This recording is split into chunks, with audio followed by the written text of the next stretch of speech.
Hello, everyone. Welcome back. We are back, the Eye of the Storm podcast. Now, guys, today we're going to be reviewing a film, well, one of my favorite horror films of all time. But before we do that, Daniel, do you just want to tell the people what this series is? So this is Have You Seen, in which we look at a movie that some of us know well and others have just seen for the first time. This week we're talking about something that Hervé and I have just seen for the first time. And Jonathan, you know this one well. Why don't you go introduce it? We're going to be speaking about Barbarian. For me, one of the best horror movies I've seen. I wouldn't say in a long time, I'd say of all time. So, for people that don't know what Barbarian is, basically it's a horror film, a horror thriller movie where two strangers end up renting the same Airbnb in a rundown area in Detroit. And then they end up spending a night together. One sleeps in the living room and then the other sleeps in the bedroom. And then that leads to them discovering some sort of hidden dark secret in the house, in the basement. And then it gets wacky from there. All right, guys, before I ask you what your thoughts are, let me just make a point. The reason why this film is one of my favorite horror films of all time, I wouldn't say it's the favorite, but one of my favorites, is because I felt like this movie goes against the norm when it comes to the horror genre, which I feel is very repetitive. This one felt like I was watching something new. And the main reason for that is because is the way that they had three stories in one. And they had like interlining clues, especially between Tessa's story in story one and AJ's story in story two. Like they have foreshadowing moments. Yeah. So this movie for me is like it's a movie of growing suspicion, intensity, and unforeseen revelations. Like honestly, like the way that they play on suspicion as well. Like you don't know what the threat is. You don't know if it's Keith. You don't know if the threat is from the neighborhood. Obviously, there's a scene which you guys will end up seeing. We'll get to spoilers later. Or you don't know if the threat is actually the house itself, and you don't know what. Like you pretty much, I think they did a good thing where you don't know what the threat is, and they're just like a growing mystery. But there's other stuff as well which I liked about the movie. But I'm gonna reel in my emotions and reel in my thoughts for now. Well, Daniel, Hervey, what did you think about my choice? This is my first choice, by the way, guys. Usually it's Daniel. You know what I'm saying? But this time I had to recommend this one for Halloween period. As you can tell, I'm excited. But what was your thoughts? Hey, sorry to burst your bubble, but this was just not great at all in any way, shape, or form. And actually, to be fair, the first story I actually found it interesting, but I didn't know what was going on, and I didn't know what the threat was. The whole dynamic between Tess and Keith at the start, the whole she's in this rundown neighborhood, it's raining outside.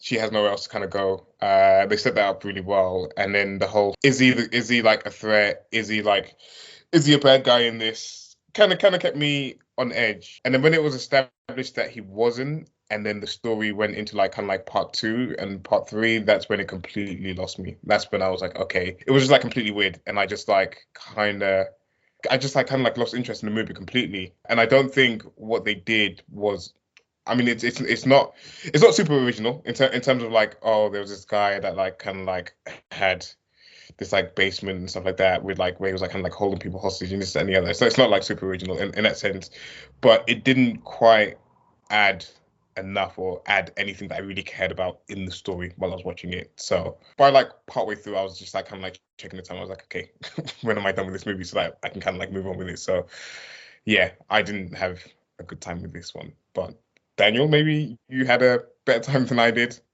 Maybe. I'm not quite as negative on it as you are. So I think the first part is by far the strongest. By the first part, I mean Tess and Keith showing up the same Airbnb, and this whole chess game that they play where they are trying to figure each other out and try to figure out who the threat is. I think that part is excellent. And I think this is one of those movies where they had one good idea and then realized that wasn't enough to fill a movie, so they started adding more stuff. And the 3 parts seem pretty disparate. And I think the first 2 clearly have parallels in terms of talking about the same subject from different angles. But the third one, where it turns out that there's a monster in the walls and this father raised his daughter kind of in the basement essentially, and she turned into this feral monster creature. I don't know that it really held together very much and ended up saying very much.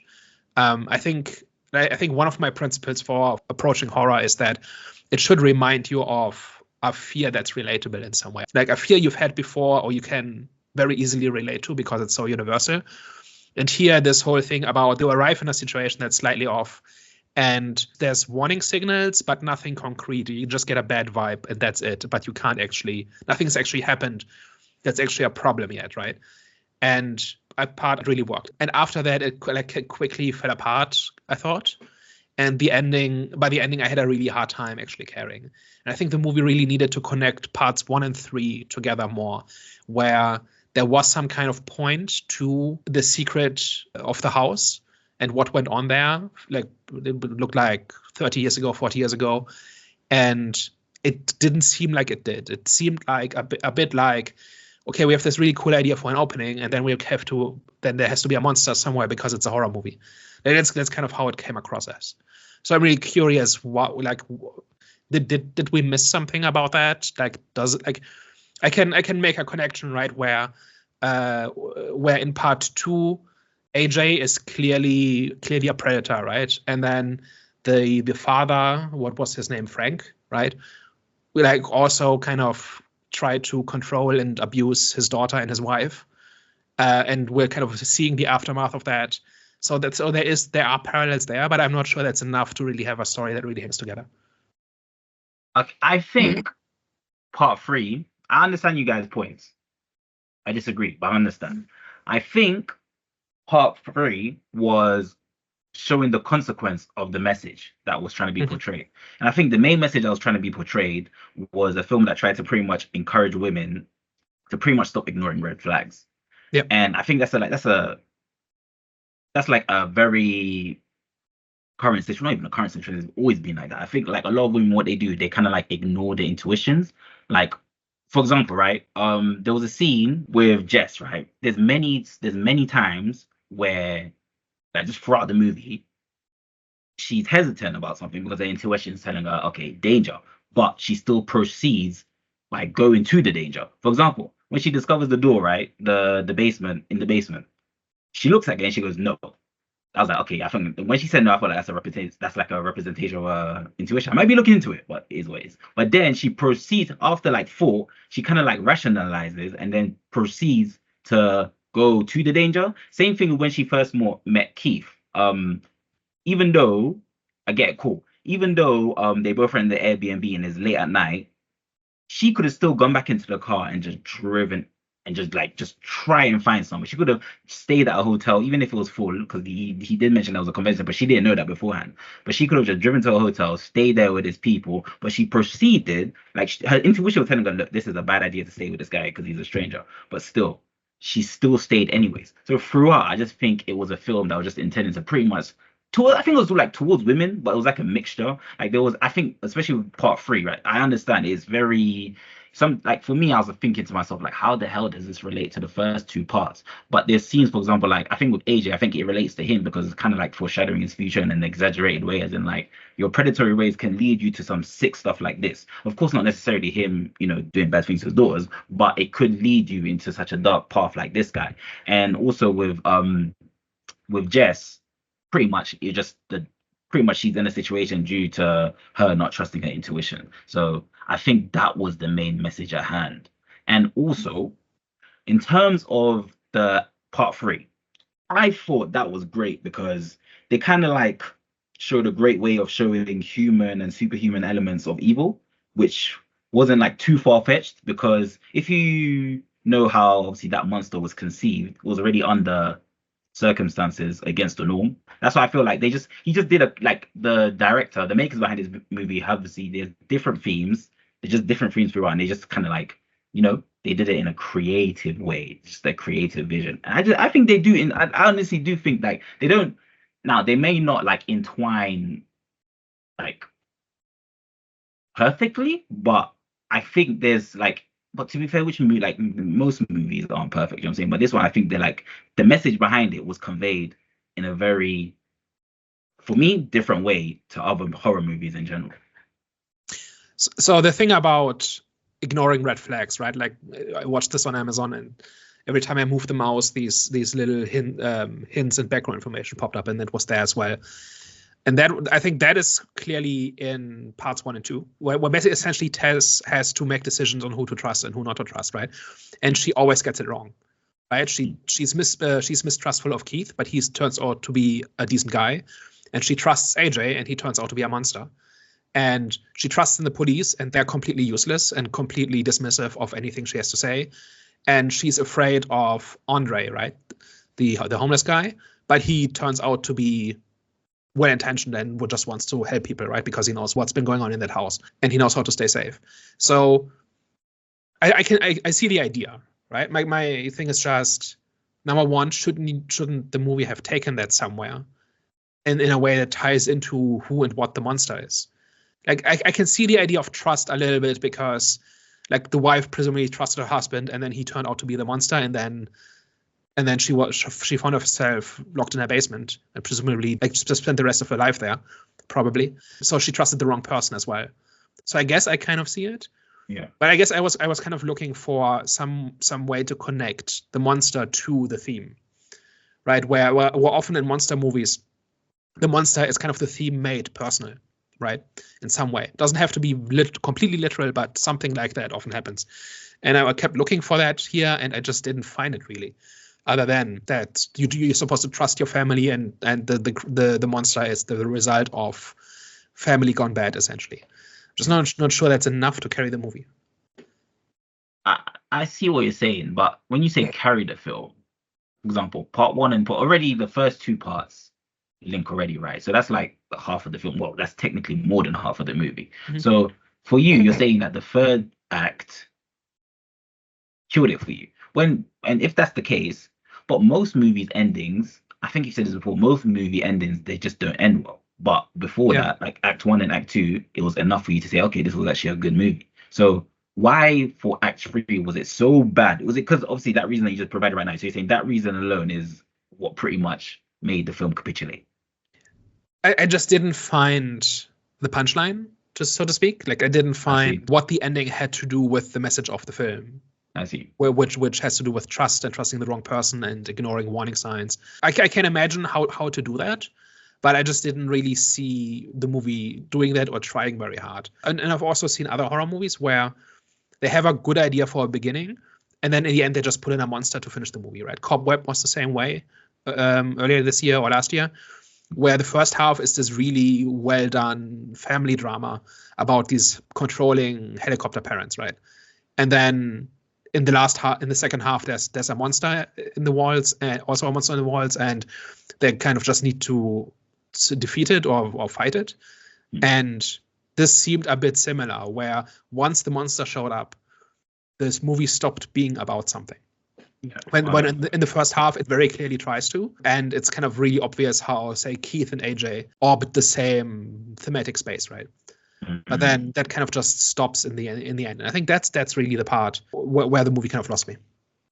I see. For me, I just saw that part as like it was the result and the consequences of their bad decisions, just portrayed in monster form. For me, what would have made it a little bit more interesting, kind of like the end of the movie, would have been if the guy survived. I can't remember the name of the second guy in the movie. AJ, if he had survived and she kind of like went back to go and school, like save him, despite like him kind of, there wasn't really anything like there between the two of them anyways, but like despite him kind of like not sort of kind of like following her word, this, that, and the other, and like him obviously like kind of like being a bit of like slime ball or whatever, it would have been interesting to kind of see the message from the perspective of like him surviving, and of course like again we're like talking about mistrusting and like having like bad faith in sort of in men from women essentially. It could have been interesting just to kind of like see that maybe like hammered home with like when he threw her off of like that tower that they'd climbed off, if she had actually died and he actually used her as a means to survive. And I think I was only kind of like thinking that mainly because I kind of lost interest in the movie at that point, and I was kind of like looking for some type of different ending from the kind of like typical movie ending that you get. But yeah, I thought that would have been an interesting direction for them to have gone in. I hear what you're saying. In that scene there, especially, I thought for me, it was pretty much a slap to perpetrators who always get away for the acts that they do. And for me, it was like, okay, so this time the victim actually wins. Because they're like, even like in that scene, right? Because one thing that surprised me about the movie, which I'm going to ask you guys as well, what surprised you about the film, was like the foreshadowing that was happening, right? Like there was even a scene, I don't know if you guys realized, but you remember the snake, I think it was like a pendant that was in Jess's car. Yeah. Yeah. And that's like they showed that, I think they showed that twice or once, but they showed that pendant when AJ was coming. Yeah. Yeah, and even there was like even like the conversation between Jess and Keith, right, where they're talking about bad men, and then introduces AJ. So I felt like, yeah, what's just surprised me about this movie is just the way that the foreshadowing kind of like played out and just the way that it was executed. It for me, it felt smooth. It like felt refreshing because usually like horror movies are just pretty like they're basic. Do you know what I'm saying? Like they're very basic and they're very like what's gonna happen, but didn't get like a sense of surprise from this film at all. Like comparing to other horror movies that we've seen, number one, two questions. How does this compare to other horror movies that you've seen? And also, didn't you feel any like surprise with what you were watching? Were you surprised by what you were watching at any moment?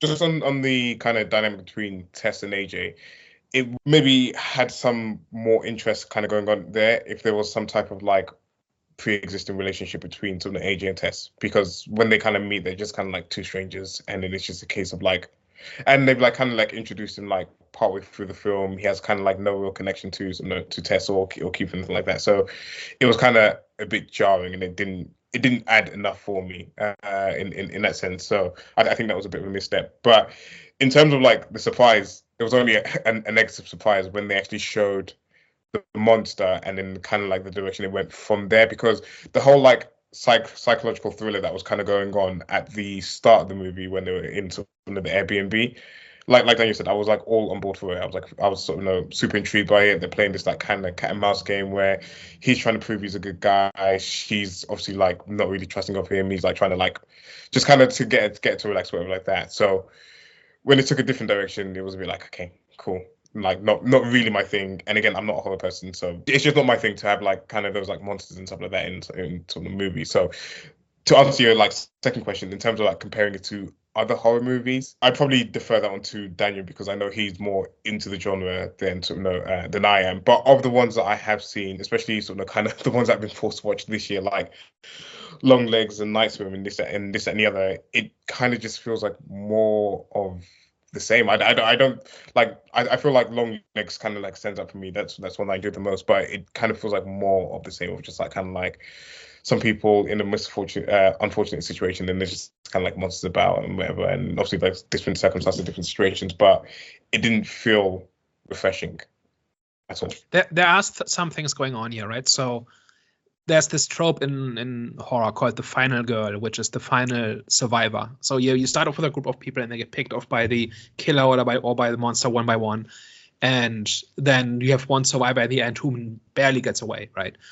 And that trope is called the final girl because that character is almost always a woman. There's very few examples where that's not the case.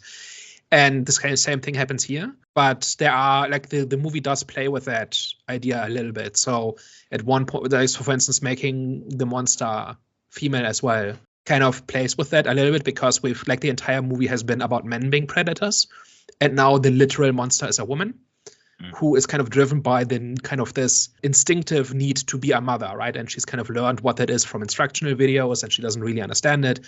So I don't know what it means exactly, but there's something there, right? Like they did not have to make that choice, right?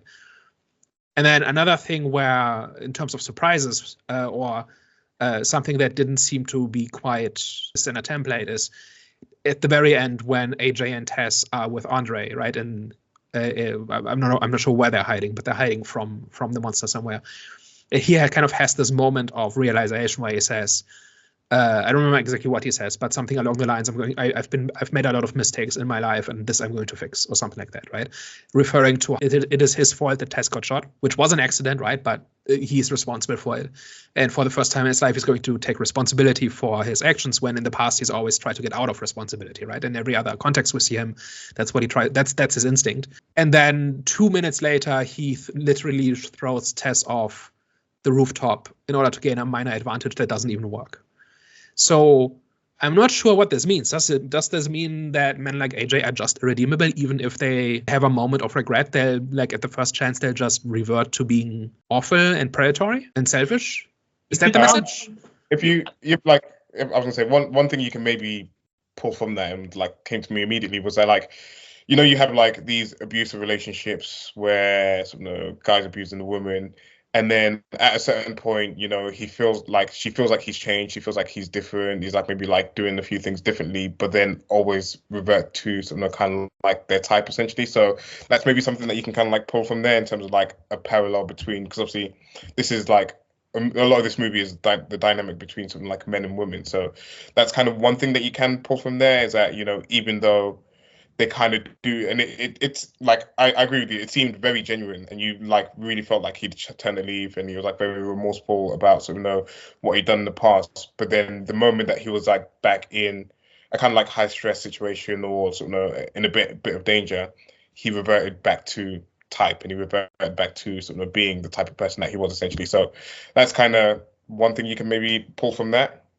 And at the same time, the movie warns you that this guy was a snake with the pendant. So I don't know if the overall message is trying to say that these type of people will never change. That's a good point. However, in terms of his character alone, the message was trying to tell us that this guy is not going to change. Like, you know what I'm saying? The pendants, you know what I'm saying? Just pretty much the foreshadowing of the pendant. So, but I do hear, so wait, even if that was the message, do you have a problem with that, Daniel? That those type of people never change? I don't know. I'd have to think about it. It just seems incomplete, right? It doesn't seem to kind of really drive the story, really, because it's just a moment. If there was like a more obvious payoff to this, like either him pretending to be a better guy than he is, but then in the end he isn't, or him genuinely having a moment of realization and regret, and then acting on it from that point out, right? Because like up to this point, all the things he did, he probably didn't think were very serious. But now there's an actual life or death situation, so it might have been interesting. Like one possible way to do it might have been for him to genuinely change, because for the first time in his life he's taking the situation seriously. Like in that scene where he talks to his friend in the bar, and they talk about the assault allegations, right? He's downplaying it, like he's saying it's not even that serious. It's nothing. Right, it's just somebody overreacting. Like he doesn't take it seriously. He doesn't think it's a big deal, and so he doesn't take responsibility. But one way it could have been is if the situation does become a big deal, then maybe he's a different person, and maybe that changes him going forward or something. I'm just speculating here, right? What it could have been.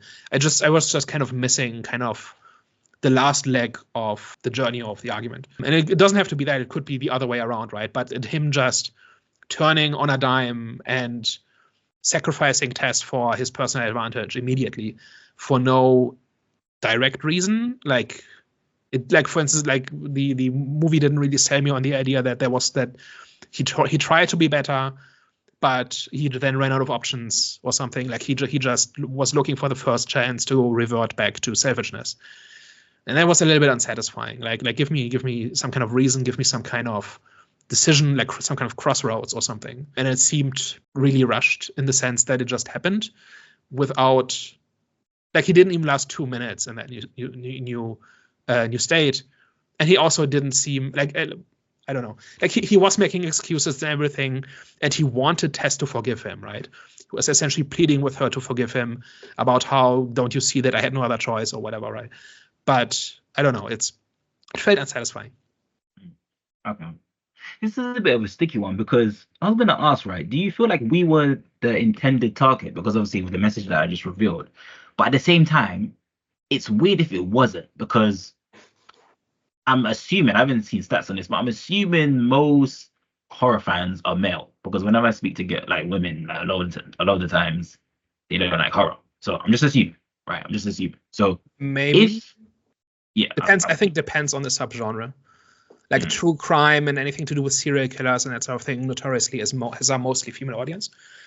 Whereas like monster, like creature features probably has a mostly male audience, I would guess. Okay. Because I was going to say as well, because if we weren't the director's intended audience based on the message, do you feel like that's the reason why maybe because I think Hervey just didn't, because Hervey said he didn't really understand what the hell was going on in part 2, part 3. I So, did actually. oh, you did, you said? I didn't. I just didn't Oh, you like it. did. Okay, you did. Yeah. Oh, wait, you did, but you just didn't like it. No. Pretty Okay, much. cool. Okay, cool. So pretty much, like, do you feel like you guys couldn't? Firstly, what was your initial reaction when it comes to what do you think the film was trying to tell you? And if it was that it was pretty much trying to say women stop ignoring red flags, do you think if you knew that originally, you would have enjoyed the movie more and you would have resonated with the movie?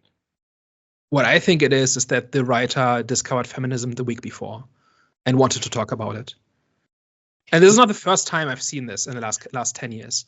Like I've seen it happen a bunch, and the result is almost always very surface level and very basic. You know, like it's a bit like, you guys, did you know that sometimes women are afraid around men? And that's kind of the impulse that went into making this movie. And I think because of that, I think that's why it doesn't quite sing, because it's not really been thought through. It's not something that's been on the director's mind for a long time. It seems like something he discovered very recently. And that's supported by this also, like in the Amazon annotations, it said something like that the director read this book that essentially talks about that topic, and that prompted him to make this movie. And I've just been through that dance a few times where you get very basic stories out of it as a result, where the writer thinks it's the most profound insight ever. And so it doesn't need to be very complex, or it doesn't need to be very developed. That's maybe a fairly uncharitable interpretation, but that's how it reads, right? Like, look at how one-dimensional AJ is. And I'm sure, like, obviously, people like that exist, right? That part's not unrealistic exactly, but his characterization is very simple, right? And I don't know, that's the entire thing gives me those kinds of vibes. And even if we're not the target audience, we can still detect what the movie is doing. We can still see it doing what it's doing. And I can see the parts, and I'm not sure they fit together is my thing. What about you? Do you think if you understood pretty much the message, you would have taken the film differently? I think I kind of like, I feel like Daniel summed it up quite well in terms of like, you don't, like, you can kind of like see the message unfolding throughout the movie and like start to kind of like unravel it and understand it. And they outright talk about it, right? When they're sitting on the couch drinking wine, they're outright talking about it. Yeah. And then it cuts to AJ in his car being Hollywood douchebag or whatever he is. So like, it is like subtle as a sledgehammer. Yeah. And there's a difference between having something in the movie or having a message in the movie and executing it well. And like Daniel mentioned, it's like it's all very surface level. There's nothing really like deep about like anything that he's like really put in here at all. Again, you talked about sort of the target audience. There isn't really much food for thought, like whether you're sort of kind of like male or female. I'm not coming away from this movie kind of like taking anything away super differently. Like, you kind of know that sort of in a situation where a woman's vulnerable, obviously you have to like kind of like tread carefully around that.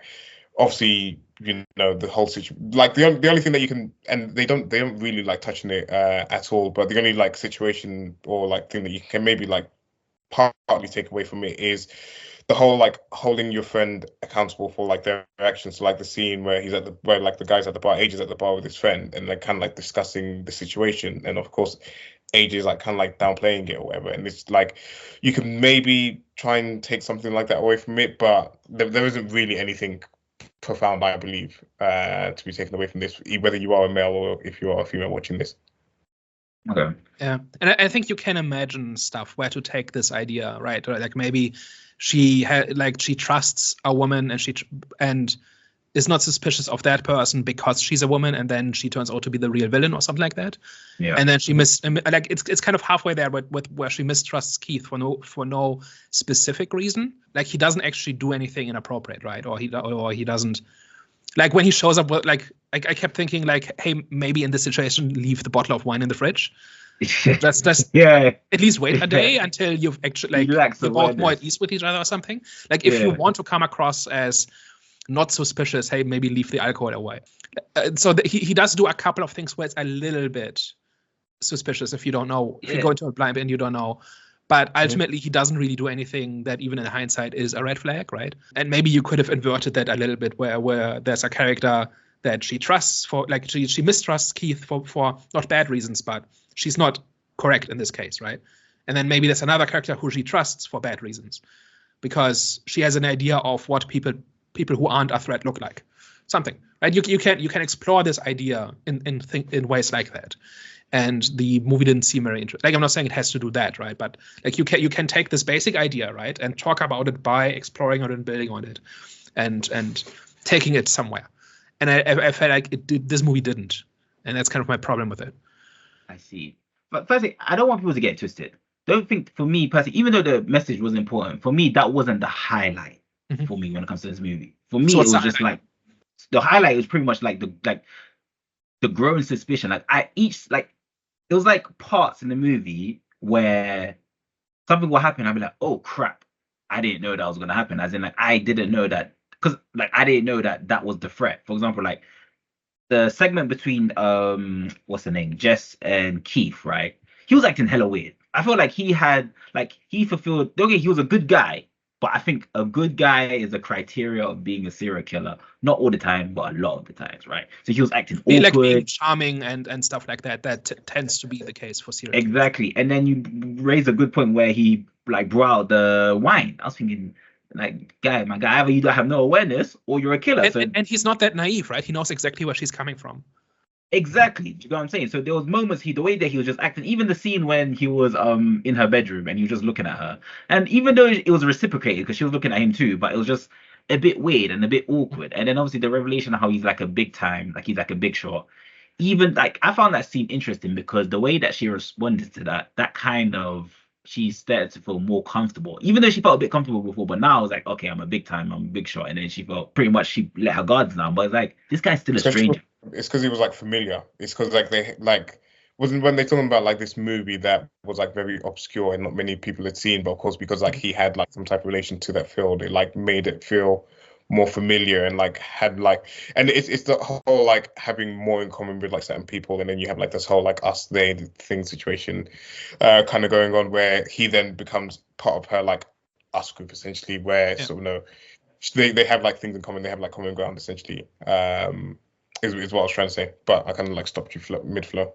No worries, but you raised a good point because that added to the growing suspicion, man. Because you know a lot of these like serial killers, psychopaths, like they know things about you. Do you know what I'm saying? Like, even though I'm not saying that he studied her or nothing, that's not what I'm implying. But it's like sometimes you don't even need to know someone, or you could just kind of like, I don't know what the term is called, but you know, like people that can read, like they can read your mind, right? But they'll do tricks to read your mind. It's called a cold reading.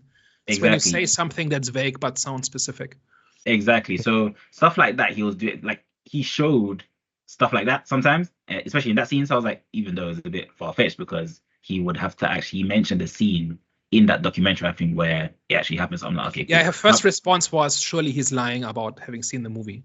Yeah. And then he actually shows the details and shows that he has in fact seen it. So like he pretty much ticked the boxes when it comes to the criteria of him being a suspect when it comes to the threat. And then when to find out that, oh, okay, he actually wasn't the threat when he ended up coming out through the basement.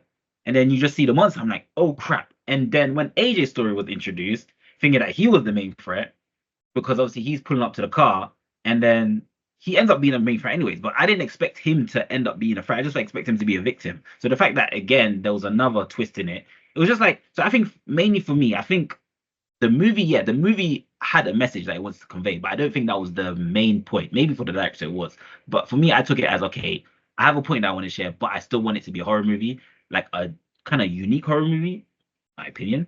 And it was a horror movie, like I said, it was a horror movie just that raised a lot of questions because it was very intense. It was very suspicious, and it relied on just pretty much like I said, unforeseen revelation. So yeah, that's. So you guys generally don't believe that this is different from other movies that you've seen? Okay, to be fair, Harley don't really watch. I mean, the subject matter is very topical, right? Like this came out in 22, probably made in 2021, 20. But the way that it was executed, though, yeah, in terms of like the three stories into one, because if you watch the trailer, right, because a lot of people have mentioned this as well, they said like the film wasn't what expected. Yeah, so Barbarian technically was like false advertisement, but it worked for them because when you watch the trailer, what was it advertised as? What was it advertised as? It was advertised as Keith and what's her name? Tess. Keith and Jess, yeah. Pretty much just advertised around the house, and Keith and Jess, you know, I thought like the movie was gonna be revolved around them and the house, and it was gonna be some like it was gonna be like haunted, not haunted, but the story was gonna be revolved around them mainly and just in the house. So I didn't expect all the other stuff. So for me, the structure of it was probably the most interesting thing, because that is outside of the standard template. But it then comes back to the standard template of there's a creepy house and and there's a monster and people are trying to survive. Like it comes back to the standard way of doing a horror movie again. Well, was it a monster though? Yeah. Well, not really. There was no. The monster. Not sure of her name. She's not really a monster. Isn't she just human? But obviously she's deformed because obviously she was conceived through, unfortunately. She's like feral because she grew up in a basement and completely deprived of human contact and all of that, right? But like functionally in the story, she's a monster. Like there's no communicating with her. There's no negotiating. She just wants to kill and do her thing. But you did find that interesting how she's technically still human, but she's like superhuman in the same time. But the whole person living in the basement or living in the walls, I've seen that a bunch of times. The whole her being superhuman as well didn't make sense, because when they were like kind of like around the little fire with the homeless guy, he was saying this was like a result of like inbreeding upon inbreeding upon inbreeding, which then kind of like led to the monster. But then it was only like a 30-40 year kind of like period. Like it didn't quite seem. It might be 60. If it started in the 60s, then it might be 3 generations maybe. But like the father showed up in the end, and he was old, but like it was still within his lifetime, and he was like 40 in the 60s, so he's not 100 now. I don't know. So it doesn't quite add up, I don't think. Unless that was his son played by the same actor or something like that, but that's not intuitive.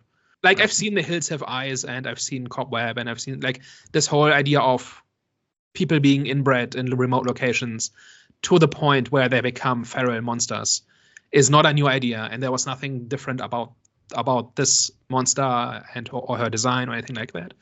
Putting it in Detroit maybe might be a little bit interesting, but that's only so that there's like an abandoned neighborhood. Apparently that street wasn't even shot in Detroit. they shot it somewhere else, and obviously I think they built those houses. But it's set in Detroit, right? Like I'm just saying. I just found it interesting. Detroit has these large stretches of completely abandoned housing where essentially everybody left a long time ago. And this is one of those, right? But it doesn't really matter other than it's a remote location. Like it's just we need a remote location, and we've done cabins in the woods a few times too often and stuff like that. So let's do Detroit, which is fine, but it also didn't. All it is really it's a remote location, and Tess is out of her element, and she has to stay at an Airbnb. It's kind of it. How did you guys feel about Jess's character? She's fine. Not much to her. Yeah, she kind of got taken out of the movie like halfway through for a period, and then like flung back in the third act. I mean, like that again, like the whole like first act between like her and Keith was like serviceable enough. It was cool. Like it was good. Like that was really good. I thought like nothing wrong with that at all. Like and it was like quite interesting in terms of like sort of how intuitive she was being and like how intelligent she was being. And then it kind of did feel like she was being a bit stupid towards. That's what I said. That's why Mom, like she was very ditzy. Like some of the decisions that she was making, I was like, all right, cool. You're pretty much putting this on yourself. Yeah, like roaming around the streets at night. I mean, again, like the police officers in this were like shown to be purposely like stupid and naive to the situation, like purposely bad at their job. Because if someone said that they've been kidnapped and come out of a house, as a police officer, like you have to go and investigate. But fair enough for the story, like they can maybe like. I mean, if it was like implied that there was like a lot of like homeless and like drug users in the area, then you can kind of like maybe tie it to that, but you don't really have anything to tie it to as to why like they were so dismissive in that sense. But for her to then barely escape with her life and then be this sort of, I don't know, so hell bent on sort of going to save this guy, even though she knows that like as long as he like cooperates, she won't kill him. She's like not a threat if he cooperates.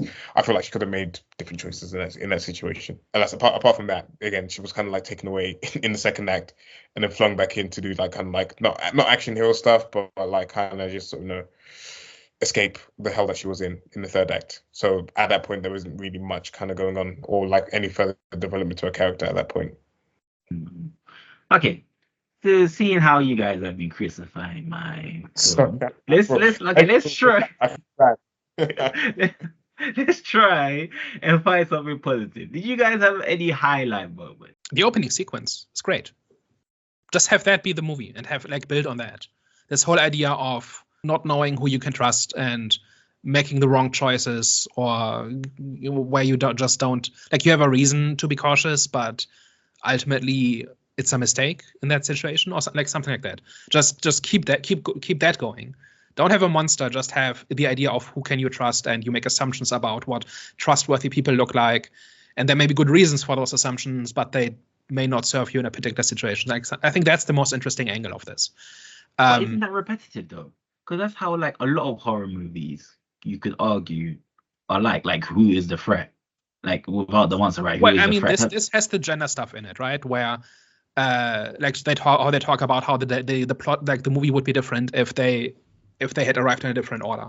If Tess arrived first and then in the middle of the night Keith shows up at her door, it's a different movie, right? So I think that part, I think that's your unique angle, and that's what you needed to build on.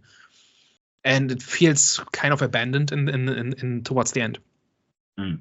And I think if you really built on that and really thought that through and really created an interesting situation, and they do it a little bit, right? Like she's afraid of Andre in the beginning, like when he first shows up, and he ends up being the most trustworthy, and so on, right? Like, so this idea does keep coming up. I think the way you fix this movie is to have the plot like completely built on this idea that there are a number of different people, and some of them you can trust and some of them you can't, and you can't tell who is who by what they look like. I think that's the angle that's interesting. Yes, same here. And I think that was like the selling point. But that's only 1/3 of the movie. Is my problem. I'll give you one that wasn't part of like Act 1, because I know we've like praised that a lot. So it was impressive. Well, I say so it was impressive. It's actually quite easy to like make me like creeped out or like scare me in these like horror movies that we've been watching. But the scene of like her making them drink the milk out of the bottle, I was proper grossed out by that, and I was like, okay, yep. Like you done your job there. I'm grossed out. This is not what I want to be seeing on the screen. And the fact that she had to like drink from it as well, it was just like, not not great at all. But that's my like. That was effective. Yeah. For me, I will agree with you guys. I think the first act, or the first story for me, was like the favorite one, because it kind of felt like a first date. I don't know if you like guys kind of got that vibe, when obviously just like an awkward first date. And then also another scene as well, when pretty much when the actual threat actually began, when was it when Keith was having his dream and just his door was open? That for me, that was pretty intense. Did she forget to lock the door? And he was like making noises in his sleep. But that's why it's interesting, because Keith was the one that closed the door. But she made sure to lock it every time. True. Yeah. Right? Yeah. She like made sure every to time she goes to the bathroom, every time she's in the bedroom, yeah, the camera makes it very clear to show that she's locking the door every time. Yeah. But I don't think that. So did she just forget that one time? Yeah, that time, because she pretty much let her guard down, because as soon as he closed the door, she just fell on her bed, like pretty much flustered from the interaction. So yeah, that scene, no. But that scene for me, I thought was brilliant, because when he was having his friggin' dream, and obviously her door was wide open, I was thinking, this guy's, and even his reaction, I was thinking, like, I was like, yo, like, you're being a bit aggressive here, but at the same time, I understand, because like there's just a girl looking down at you, like waking up, like just waking you up. So like just the tension in that scene, the unintentional tension in that scene, and just like the growing suspicion. So I was like, okay, who the hell opened the door? Like, was it him or was it something else? Do you know what I'm saying? Just forget, right? Something like that ambiguity again, yeah. Exactly. So yeah. One other thing I liked was how reasonable Tess and Keith were being in those first 20 minutes. Like none of them are. Oh yeah. How reasonable they were being. They both understand what's going on. They both kind of try to prove to each other that they're trustworthy. When Keith makes her a cup of tea and she doesn't drink it, he says, would you like to watch? Like, should I make you another one and you watch this time? That sort of thing, right? None of them were being unreasonable just for the sake of the plot, right? Or to create unnecessary drama. I thought what this part was really effective at is generating a situation in which that tension is natural, and then characters act in reasonable ways, the way people would, and the situation kind of carries itself, right? Like a lesser movie, I think, would have had him be much more unreasonable, or be offended that she wants proof or something to that effect, right? The fact that that both of them were so reasonable about it, I think, just made the situation stronger. And to add to that, I felt like that scene was kind of like a reflection of what reality would look like, and like if someone was actually in that scenario, I think they would actually behave the same type of way. So, Yep. and you're right, like in other, like in movies, they'll just make it more exaggerated, and someone kind of be like the guy would be the jerk. But in this one, I was like, okay, that's like I can see the realism in this one. The really big problem I have with this movie is that it has an idea, but it doesn't then drive that idea to its conclusion, right? Like create a scenario in which that kind of dynamic and that subject matter actually drives the plot to interesting places, as opposed to just kind of doing that a little bit at the beginning and then you go off to something else. Like that's kind of what I was like. That's what could have made this great. I hear that. I hear it. It feels like consistency is the issue. It feels like that is the issue for you. You just didn't feel like it was cohesive. It stops too early. It stops too early. It doesn't. It takes like the first 2 steps are good, and then you need to keep going. Like they go the entire way. For me, I feel like what is it specifically? Like, what's your favorite bit about this? My favorite bit about it, I think, is the revelations. So kind of like each time something's revealed in terms of like who the threat is and what the threat is. That was my favorite part. Because obviously the threat is throughout. Like you're just guessing what the threat is throughout. Do you know what I'm saying? And then there's something surprising that happens. I didn't expect for like, you know what I think they should have done though. This is a critique because I feel like I've just been praising this movie. I think they should have kind of gone into, because you guys have kind of briefly mentioned it as well, but they should have kind of gone into Frank, the guy that kidnapped and doing the abuse. I think they should have kind of gone into his story a bit more, because I do understand why people would be lost, because it's like, was the film trying to convey that this guy is just a sicko, or was there a reason behind what he was doing? You know what I'm saying? The way that he was doing it. At first, I just thought, okay, he's just a sicko. He's just, you know what I'm saying? Because people, we've seen cases where people lock people away in a dungeon and, you know, do what they do. So, but I think it would have been more interested if they kind of gone into his story as like part 3, and then to make it more, you know, to link it more with the first two parts. And maybe putting that story in the 60s, or when like, it looked like the 60s, or even the 50s. And I'm not sure if that timeline adds up, but putting it that early might have been a mistake, because what if you had set it during the decay of Detroit? Like they say something along the lines of, well, this neighborhood is going down the drains. When are you leaving? And he says, I'm not going anywhere. But maybe he does this because like his neighborhood is unlivable now, and so he has to kind of go underground, or he has to kind of keep his family there by force or something. Maybe that could have been something that ties more into the history of the place, as opposed to being kind of just his own psychopathy. Okay.